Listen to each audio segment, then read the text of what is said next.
Right, अब जैसा doctor Bhaskar Chatterjee भी बता रहे थे कि 10 साल पहले जो उनका विजन था वो आज की तारीख में वो सच होते हुए देख रहे हैं। लेकिन आज की तारीख में जो हमारे कल को डिफाइन कर रहे हैं वो है हमारी younger generation, the youth of the country.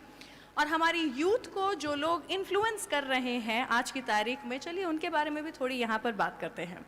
That one way, that short way that we can grab their attention of the youth is by social media now. और आज की तारीख में वही अपील जो कि यंगर ऑडियंस तक पहुंचा रहे हैं अपनी पॉपुलैरिटी के साथ में जो है, उनका नाम है खान सर, जो कि आज हमारे साथ में यहाँ पर आए हुए हैं। इनकी जितनी तारीफ की जाए उतनी कम है। एंड प्लीज आइए सर, मुझे स्टेज पर ज्वाइन कीजिए। आपको सर कहने में मुझे लग रहा है कि मैं आपका नाम ही बोल रही हूँ अब। It is become synonymous to your name now. Thank you.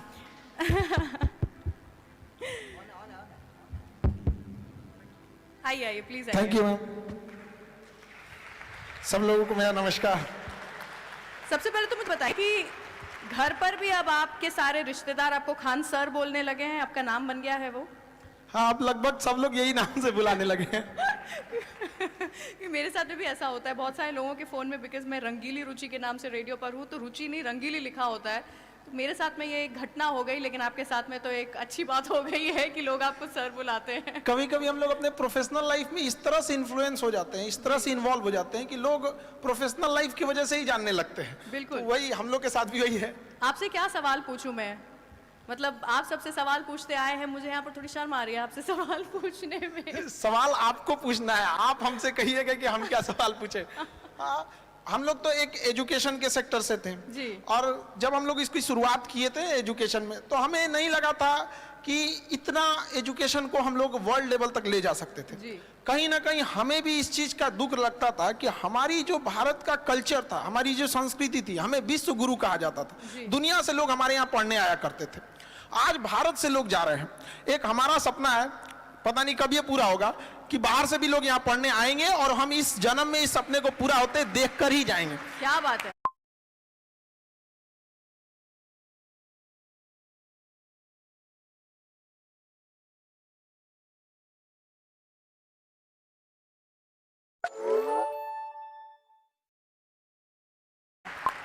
लेकिन कुछ ना बहुत ही पिक्यूलर चीजें होती है जो कि टीचर्स करते हैं, जो एक क्लासरूम में होती है।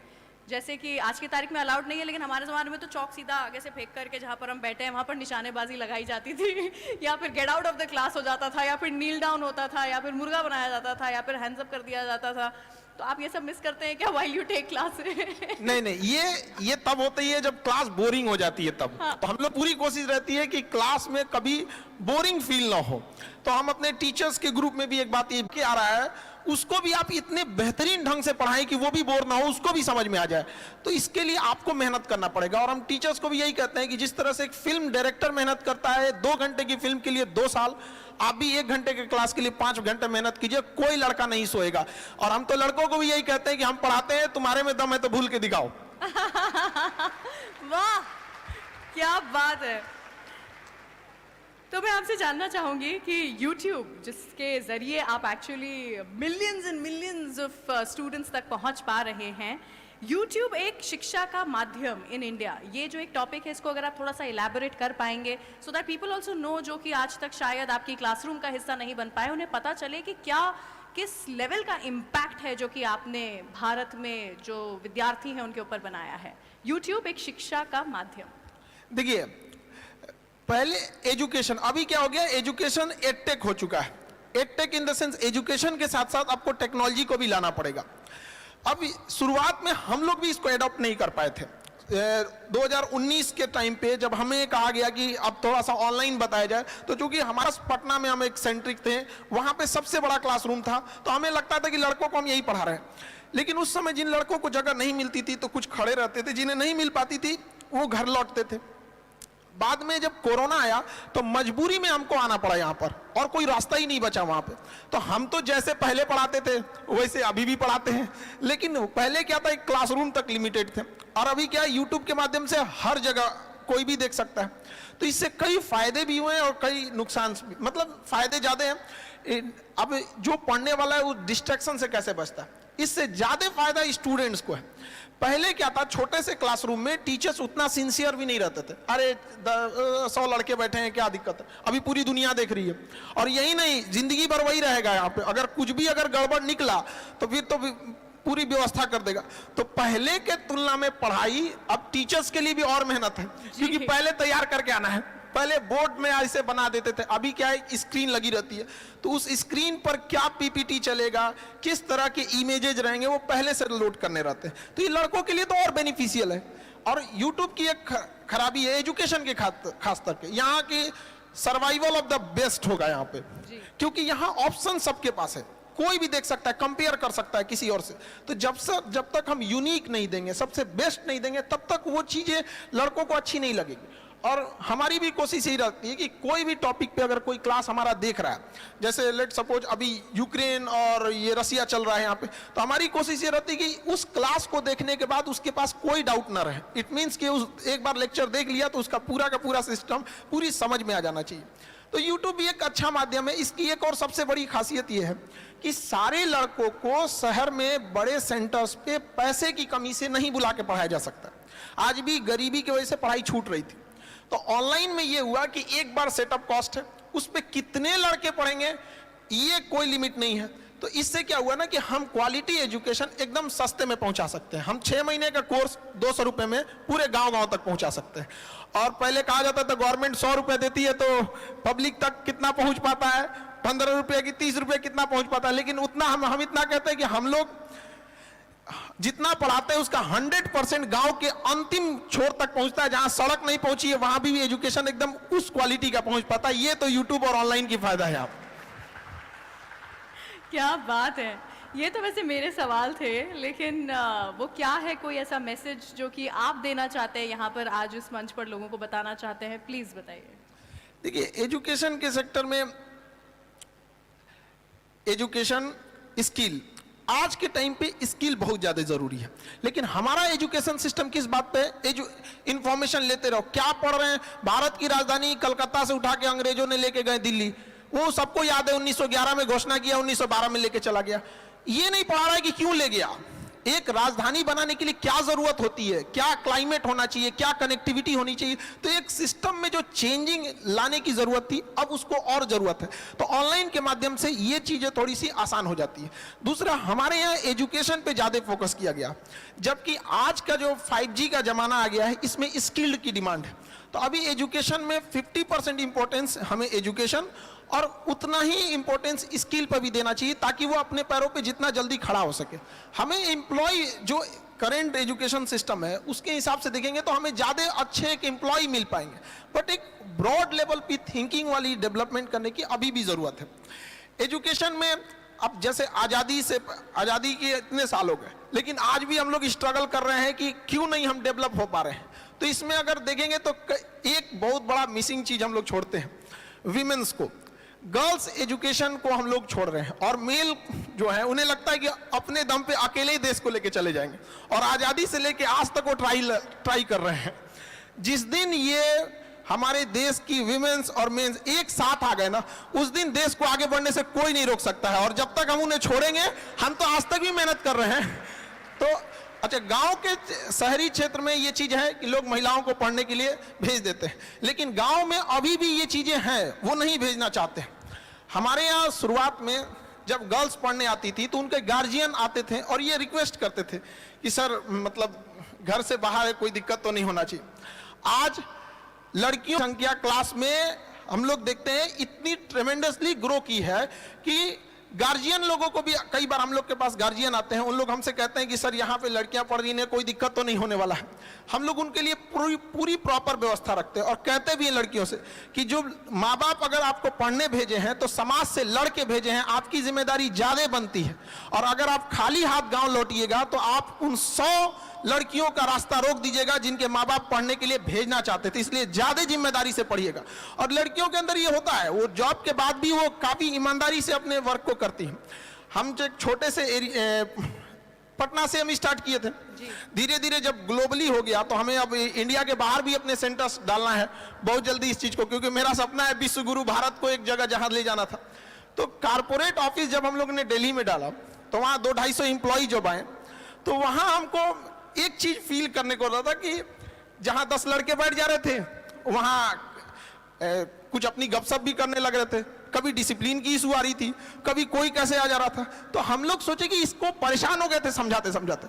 आप बिलीव नहीं कीजिए, बिना मेहनत वो सॉल्व हो गया एक दिन के अंदर। हम लोग ने 15 के बीच में ना एक गर्ल्स को रख दिया। अब उसके बाद से कोई मेहनत नहीं करना, पूरी डिसिप्लिन है हर 10-15 के बीच में। तो ये तो पावर होता है उनके अंदर, तो उनको अपनी पावर पहचानने की जरूरत होती है। कई बार ना वो इतनी फ्रस्ट्रेट कर दिया जाता है उनको ना कि वो जिस लड़ाई को लड़ना चाहती है वो उससे भटक जाती हैं, क्योंकि उनको ना उनका अपनी शक्ति, उनके अंदर पावर है। जिस तरह से जामवंत की जरूरत थी हनुमान जी को उनकी शक्ति बताने के लिए, उस तरह से महिलाओं को भी अपनी शक्ति पहचानने की जरूरत है। और जिस दिन क्लास में, हम तो यही कहते हैं, जिस दिन किसी शिक्षण संस्थान में, एजुकेशन वाले में जितने लड़के हैं उतनी लड़कियां हो जाएंगी, तो फिर ज्यादा दिक्कत नहीं आने वाले कुछ समय में देश अपने से बदला हुआ नजर आने लगेगा। क्योंकि शिक्षा ही एक ऐसा जगह है, एक ऐसा हथियार है जिससे हम हर तरह की कुरीतियों से लड़ सकते हैं। और अगर बहुत सारे ऐसे एग्जाम्पल हमारे समाज में देखने को मिलेंगे जिनके पिताजी पढ़े थे लेकिन बेटा कुछ नहीं कर सका, लेकिन ऐसा एग्जाम्पल आपको ना मिलेगा कि जिसकी मां पढ़ी हो और बेटा अनपढ़ रह गया हो। ये एक जिम्मेदारी होती है मां की। हमको अभी भी याद है जब हम लोग पढ़ाई करते थे, मेरा कुछ अभी स्टूडेंट लाइफ में थे, तो मेरी मम्मी के पेट में पथरी था। तो वो डॉक्टर कह रहा था कि इसका इलाज करा लीजिए, बहुत रिस्की हो सकता है। लेकिन मेरी मम्मी कहे कि नहीं, ये पैसा दे देंगे ना तो मेरा बेटवा पढ़ेगा कैसे। उस पथरी के पत्थर लेके मेरी मम्मी ने मेरा फीस भरा था। और हमको आज भी याद है कि हमको ना जब एग्जाम में हम लिख रहे थे तो मेरा ना वो हाथ कांप रहा था कि हमको किसी भी तरह से सक्सेस होना है, वरना हम अपनी माँ के लिए जिम्मेदार हम ही होंगे।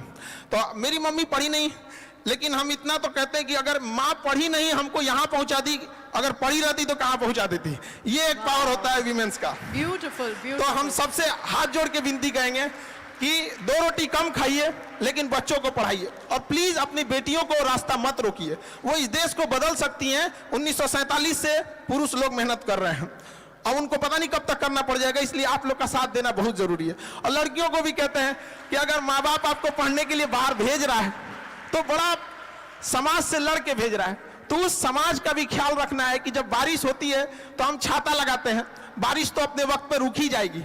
तो समाज भले लड़कियों को पढ़ने न दे, लेकिन छाता लगाना है, समाज से लड़ना है। और माँ बाप को यह साबित करना है कि समाज यही ना कहता है कि घर से बाहर जाएगी तो शायद संस्कार भूल जाए। माँ बाप को यह विश्वास दिला के रखना है। लड़कियों से भी कहेंगे कि बाहर निकलने के बाद, सफल होने के बाद माँ बाप को यह सिखाना है कि देखिए हमें संस्कार में 4 गुना बढ़ोतरी हो गई, आपको जिसका डर था हम वो कभी नहीं होने देंगे, हम आपके लिए हमेशा खड़े रहेंगे। तो एजुकेशन, हमें बहुत लड़कियां पढ़ने आती। एक बार हमारे संस्था की बात थी कि रात का एक बैच था 8 से 9 का, और अचानक बारिश आ गई, और इतनी जोर से बारिश आई थी कि छुट्टी देना पॉसिबल नहीं था। लड़के तो भाग गए कैसे भी भीग भाग के, कुछ लड़कियां बच गई, बेचारी कैसे जाएंगे। तो हम उस समय कुछ बस वगैरह जहां तहां से इंतजाम करा के उनके हॉस्टल भेजे कि जिनका इधर है, और लगभग 11 बज गए। उसके कुछ दिन, 1-2 दिन बाद उनके गार्जियन आए और थैंक्स कहे कि सर आप इतना किए एजुकेशन के लिए। तो हमने उनसे कहा कि नहीं, ये आपकी गलतफहमी है कि हम इन लड़कियों के लिए या आपकी बेटियों के लिए किए। हम उनके लिए कहें कि जिनके अंदर देश बदलने की क्षमता है। हम जो भी किए ये उन लड़कियों के लिए किए जिनके सही में, जिनके अंदर देश बदलने की क्षमता रहेगी। तो एजुकेशन के लिए हम जरूर कहेंगे कि इस जगह में थोड़ी सी कमी होती है, तो लड़कियों को आगे जरूर बढ़ाया जाए। मैं मतलब आई डोंट हैव वर्ड्स, शब्द नहीं है मेरे पास यहाँ पर अब कुछ कहने के लिए। आपको कितने एम्प्लॉयज हैं अब आपके पास, मैं बता रहे थे?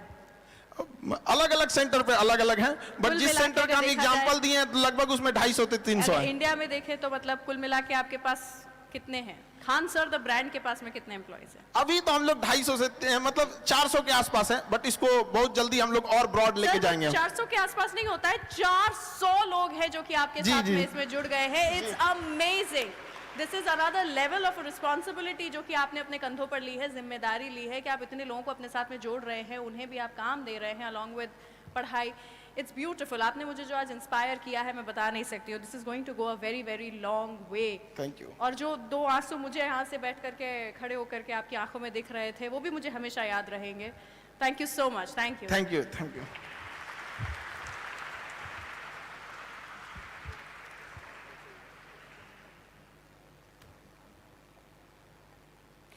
All right, so ladies ladies and gentleman, यहाँ पर जो इतनी एनर्जी और एंथुजियाज्म बढ़ गया है, इसे यहाँ पर मैं कम नहीं होने देना चाहती हूँ। इसीलिए एक ऐसी इंसान जिसे मैं लंबे समय से जानती हूँ, सालों से जानती हूँ, जो कि she is an inspiration to me now. I mean, the places that this girl has reached, it is tremendous, the success that she has achieved.